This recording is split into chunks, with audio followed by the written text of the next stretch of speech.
Okay, so today we're going to talk about Old Glory AC. Is he good?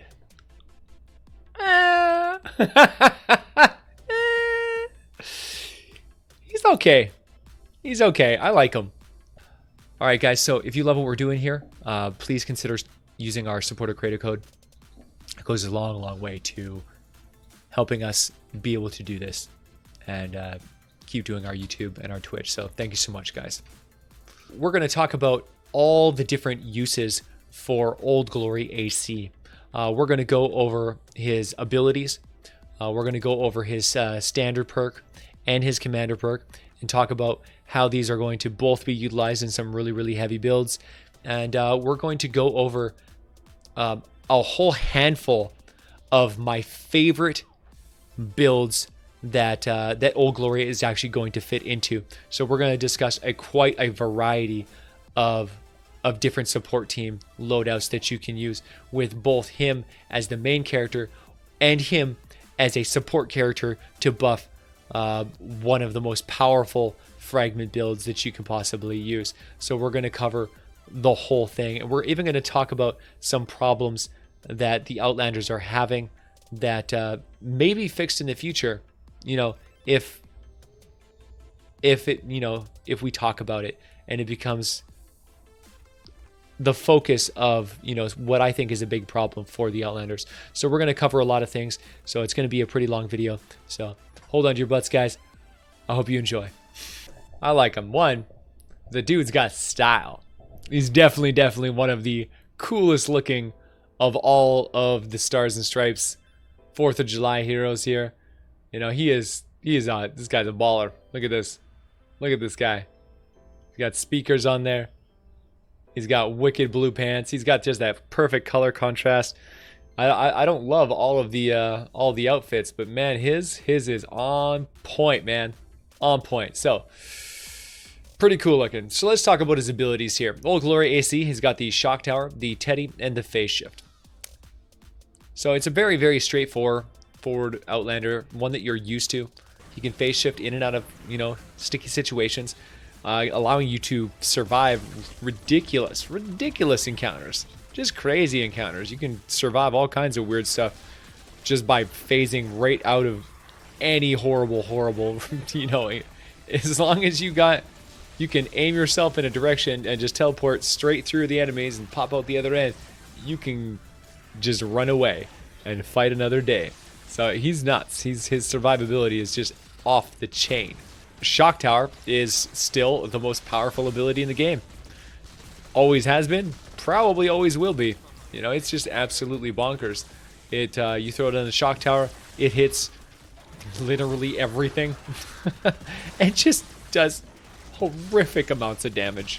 Not to mention it stuns them all over the place, slowing them down and, you know, allowing you to manipulate the battlefield in a really, really big way. Shock Tower does have some weaknesses though, notably healing Death Burst. You'll see one of the matches that we're using healing Death Burst in. Man, oh man, Shock Tower just does not get it done because you do damage to everybody, and the second one of them dies, you know, they all just start healing and negating all the AoE damage. So AoE is just not the way to go with healing Death Burst. So it's not flawless. It's not the end-all be-all to all abilities. But for area of effect clears, this thing is nuts. You know, it has a 20-second cooldown. You can chop that down by a huge amount if you use a charge fragment. It's wild. You know, charge fragments reduce 30% of the effect. Then with Old Glory, you know, you'll see soon enough, he reduces that even more. So you can get some crazy low cooldowns on just some crazy low cooldowns on your Shock Towers and your Teddies. It's just insane. Like it's just mind-blowing how fast you can get these things back up again and just keep on smashing and smashing and smashing. Now the Teddy is the one that I really try to focus on with this guy, because that's where the fragments really shine. You know, when you can knock time off of a Teddy, which has a full minute cooldown, if you can smash that down, you know, by like 60%, holy cow, man. Getting 20-second Teddies is pretty sick. Pretty sick, man. Pretty sick. So just a wild, you know, it's a good setup. And now let's show you his perks so that you understand what's going on here.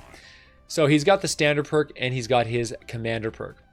We're going to talk about both because they're both really relevant, and they both work in two different builds. Really effective builds.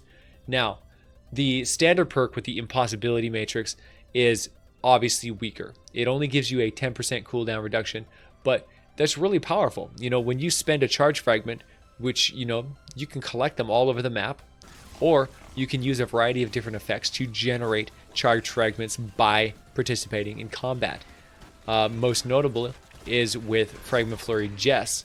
Fragment Flurry Jess, as a main character supported by the Impossibility Matrix, getting that extra 10% reduction is actually incredible. It's absolutely incredible. You can cut a chunk, 10% off of the 1 minute. It's a 6 second reduction. It's significant, right? The faster you get these things up, the more time you're just never ever, you know, struggling with small enemies. Teddies absolutely destroy small enemies that are putting you in danger. So if you need to focus on a big target and you just always have Teddy up all the time, you're going to be able to focus on all the high value targets while your Teddy just cleans up all the trash. The Teddy is it's still quite effective, even though it's been nerfed into the ground. The Teddy is quite effective for dealing with trash mobs, dealing with babies and anything smaller than a husky. Teddy's your guy, man. This thing will make short work of all those enemies. You just need to focus on the chunky targets and make sure that they don't soak up a lot of your Teddy's, you know, time. Because if your Teddy gets stuck shooting at, you know, a really big target, let's take the worst case scenario, a smasher, then your Teddy's basically completely worthless. So now the commander perk is where this is very interesting, because it's very hard to make this perk work. And the reason is because it's hard to get enough charge fragments. Now, the Impossibility Matrix is incredible. A 30% cooldown reduction when you're using a charge fragment, that basically doubles its effectiveness. A normal charge fragment automatically reduces the cooldown by 30%. Adding another 30%, like I said, that takes a 1 minute cooldown all the way down. It's gonna knock it down really close to 20 seconds. It's just crazy. Like, if you have a 20-second cooldown on your Teddy, you're doing pretty good. I mean, that's going back to the old days of, like, Enforcer Grizzly, where he had a 10-second cooldown, but that was with, like, massive, you know, differences. Like, his Teddy lasted a lot longer. You know, you could extend the duration dramatically on that character and make it so that when you're using a charge fragment, you could actually knock it down, so you had like a 10 seconds of downtime. So this one is not that good, but it still makes a very big impact. Now, there is a problem. There's a problem with the Impossibility Matrix. The problem is having the fragment when you need it. See, the issue is that fragments will get eaten up by the first ability that you use. Now, ideally, for the biggest benefit, you want to always use your fragment on a Teddy, because a percentage reduction on a skill, the longer the time that the cooldown is, the bigger the reduction in seconds, right? If you have if you take off, you know, 30% of 60, you're taking off 20 seconds. But if you're taking 30% of, say, 12, you're only getting 4 seconds of value, right? So there's a big variance. The longer the cooldown, the more value you get when you reduce that. So this is where the problem comes in, because you can't pick and choose what to use your fragments on. Once you have a fragment, the next ability you hit is going to eat that fragment up. And the issue is that you use a lot more shock towers than you do Teddies. So you're going to get your charge fragments, and then you're going to be like, oh, if I use my shock tower right now, I'm not going to be able to use it on the Teddy, and I'm going to miss that really big value boost. But on the other hand, if you don't use the shock tower, then you're losing value on the shock tower, because every second that you don't use the shock tower, is wasted shock tower cooldowns, right? Because the sooner you use the shock tower, the sooner you get it back, the more value you get. The more times you can use it, the more value you get. So you got this like conundrum. Realistically, it's a crying shame that you don't have the ability to pick and choose when to use your fragments. If you could purposely be like, I just want to use my fragments on teddies only, man, oh man, would that be incredible. Because then you could use your shock tower anytime. It's up, slam. Oh, it's up, slam. Never have to worry about, using that charge fragment and messing over your teddy's timer. It would be very freeing. Very, very freeing. Because strategically, you lack options. So what you end up doing in order to overcome this deficit is that whenever you put a teddy down, you try to drop a shock tower directly after the teddy, right? You teddy, shock, boom, boom, boom. You try to do a ton of damage, try to make sure that your teddy does a ton of damage, and try to make sure that you get a shock tower generated from your fragment flurry in your support slot by the time, hopefully, you don't have this dead period. You're hoping that once you get that second shock tower, you throw the second shock tower. If you can get that shock tower before you generate that charge fragment, you throw it down, you're like, okay, I'm safe. And then you're not going to interfere with the teddy's cooldown. And then the teddy comes up, you use your charge fragment, you get a really, really super cheap or really fast cooldown on your teddy, and then you're good to go again for another round. Depending on if you have already generated a charge fragment, you can do it again and again and again.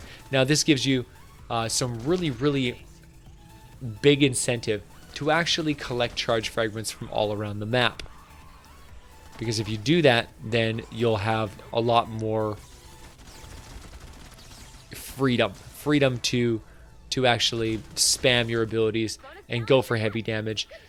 See, another thing that you can do in order to generate fragments is it's kills, right? So you can use traps. You can use traps and trap the base and actually get lots and lots of kills that way, which is going to generate fragments, which is going to give you super, super short cooldowns. So the more you kill, the more you kill. This is a massive, massive snowball effect. Once you pick up momentum and you start just smashing out those fragments, getting those kills, you get more kills, you get more kills, you get more kills. You're going to be basically kill hogging from your team like crazy just because you're a perpetual killing machine. Your kills generate kills. So this guy has a huge amount of potential. He's a lot of fun. The biggest problem that you're going to run into this character is just the fact that ability power is so tragically underpowered. Like, it's such a problem. Like, if you can use this guy up to a maximum of power level 140, and even at 140 you're going to feel pretty weak. All right, you're going to be tapering off hard. If you use this guy anything above 140, this guy feels like complete trash. You're just going to get absolutely destroyed constantly. You're not going to do any damage. You're just going to be lackluster abilities. God forbid you hit a smasher with your teddy, because he will do nothing. Just nothing. So rough, man. It's such a hard character to, just Outlanders in general. Just as a whole, Outlanders are so weak. Their abilities are so strong, or so weak compared to the super strong ninjas. Like, ninjas got a huge buff, and Teddy's got nerfed into the ground. And it feels bad, man. It feels bad. I remember the days of, Fragment Flurry just destroying everything. And not even in a really OP way, just a really easy, feel-good way. Like, it was a really lazy character. You could just, throw your Teddy down, throw your shock tower down, and whatever, right? You just kind of hide from battle. You run in, you run out, you do damage, and it's just a very lazy, relaxed gameplay. It's not gonna realistically, it's not gonna win games, the way that Urban Assault used to. Urban Assault could take down those smashers, which that's how you win games. You take down smashers and lobbers and flingers, all the single target stuff. Take down the propane guys. Teddies never did that. Teddies were just kill everything. Shock towers, kill everything. Just shoot everything. Kill. Just a steady stream. They weren't good against single targets. They weren't good against mini bosses. You know, they had some pretty big weaknesses, and nothing has changed. Well, actually, things have changed. They're worse. They're way worse now, because now what they were good at was getting really, really high combat scores compared to the other players, because they just shoot everything constantly all the time. They were really, you know, easy and fun. And I never really felt like they were a problem. I mean, it was kind of funny, you know, watching everybody play the same thing. But that's just because people are lazy. It wasn't because it was the best class. Like, realistically, I've always thought the soldiers were stronger. I still do. You know, looking back, I always played soldiers if I wanted to win. I played, you know, reclaimers if I wanted an easy ride. I wanted to just chill and talk to chat and, you know, not try very hard. You know, reclaimer was just like the easy mode. You saved on bullets. You didn't have to make bullets. You get lots of damage, you know, stuff like that. So I feel like this guy is suffering from the after effects of, you know, people whining about teddies being too powerful, even though they weren't too powerful. They were being used in heavy rotation because they were so easy to play, not because they were the best character in the game. They were really, really good, but they weren't broken. They weren't overpowered. I think that it was a huge mistake to nerf them into the ground, especially considering they buffed every other class super, super hard. Like, if you buff everyone else, you don't need to nerf the ones that were strong. You just buff the other ones to be as strong as the ones that were strong before. Then everyone's strong. But instead, they overdid it. They went and buffed everyone else too much, and then they nerfed these guys into the ground, making Outlanders just unable to compete with, you know, all the other classes. They just can't. So even though this is a really, really good character, and I really like him, and there's a lot of character diversity, you know, the conversation really comes back to Outlanders need some love, man. The teddies need to be reworked. They are completely worthless at high levels. You need to add something into the game, but we're going to talk about that at a later date, because I have some really, really big ideas for how to make teddies and Outlanders more relevant in the late game. All right, so now we're going to move on to some of the builds. Some of the different character builds that I use for this character are going to really, really rock your socks, because there's some awesome ways to play this character. Now we're going to start out with the most powerful, what I feel is the most powerful version of this character. This is, of course, Old Glory AC. We're rocking the 30% cooldown on every time you use a charge fragment on your Teddy or your Shock Tower. We're rocking Bioenergy Source. Bioenergy Source recovers shields equal to the energy lost. So the more energy you use, the more shields you regenerate, giving you that really, really nice barrier of survivability, which I love.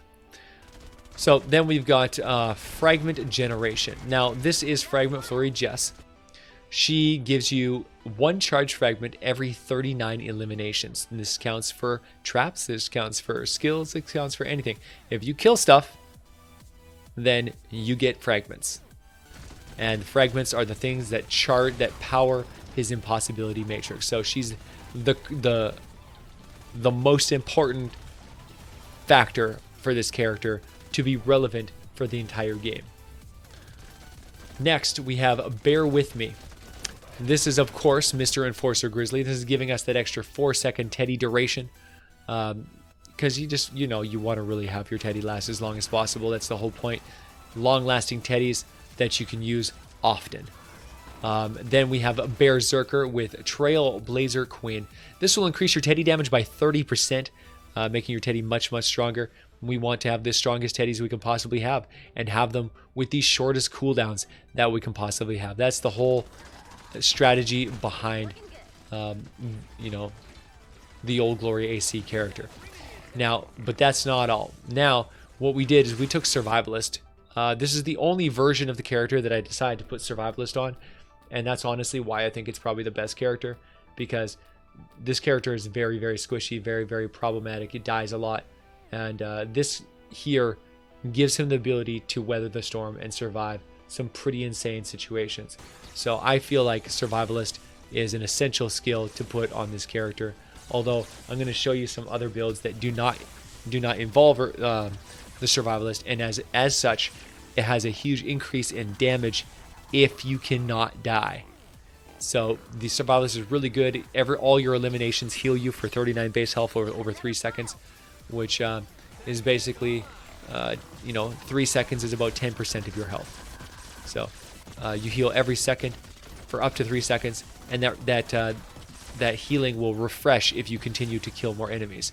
It'll go back up to 3 seconds over and over and over. So allow you to have an infinite, steady stream of health rolling in as you're fighting and getting kills. Last but not least, we have Static Cling. This is Wild Fragment Deadeye.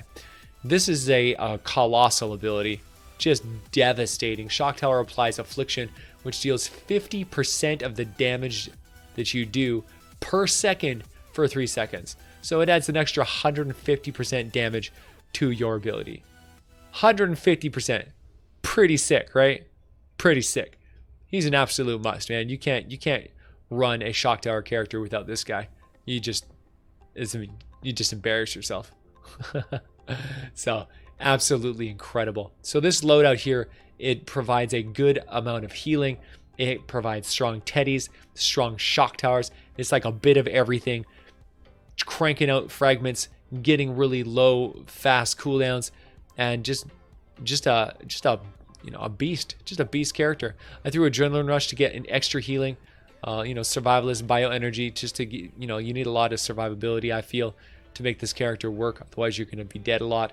And and that's that. I think if you're looking for the best of the best for Old Glory AC, I think this is the one you're going to be looking for. Now, we do have some other options, though.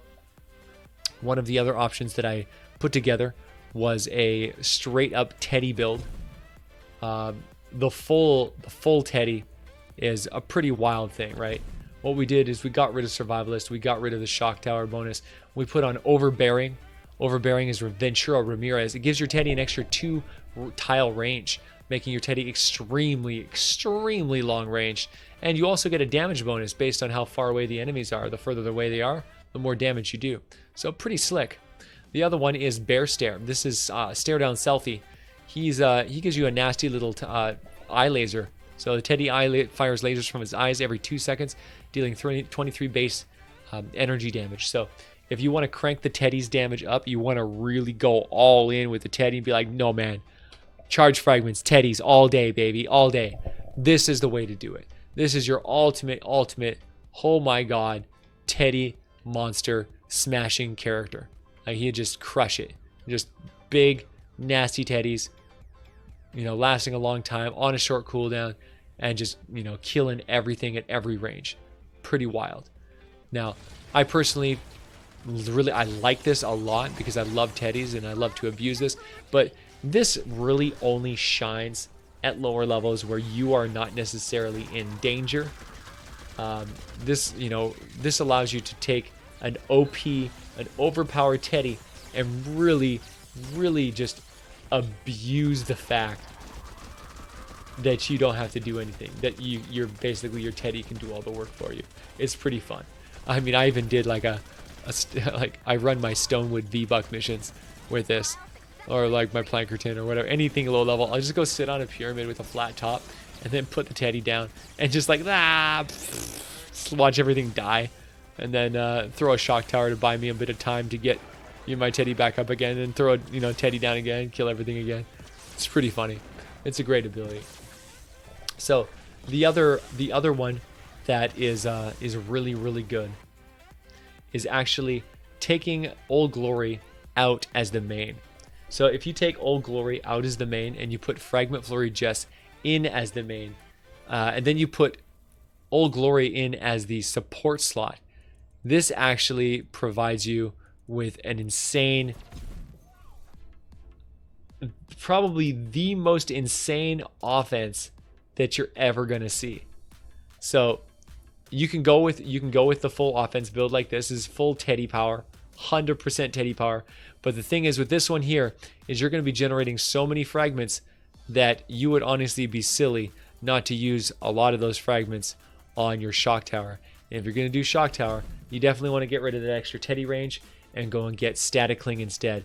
And that will really, really nail down you know, your shock towers will be killing everything, and your teddies will be doing tons of damage. Your you know, Fragment Flurry Jess is going to be generating just insane amounts of charge fragments, and you're going to get that extra 10% reduction on the timers, meaning you're going to be able to just slam, slam, slam.